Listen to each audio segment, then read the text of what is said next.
আপনি কাদের সাথে বেশি সময় কাটান সেটা ঠিক করে দেয় আপনার জীবন কোন দিকে যাবে।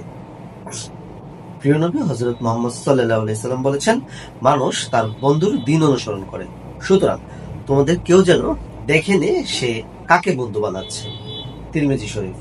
আপনি যদি এমন মানুষের সাথে চলেন যারা সব সময় গীবত করে, দুনিয়ার পেছনে ছোটে, নামাজ ভুলে যায়, তাহলে আপনি চাইলেও নিজেকে ঠিক রাখতে পারবেন না।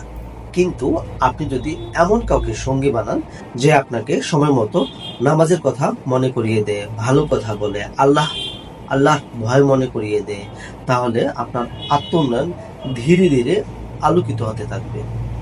আজ একটু চিন্তা করে দেখুন, আমার আশেপাশে যারা আছে তারা কি আমার আত্ম উন্নয়নে সাহায্য করছে নাকি আমাকে নিচে নামিয়ে দিচ্ছে।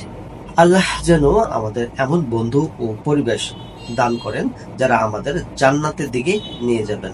আমিন।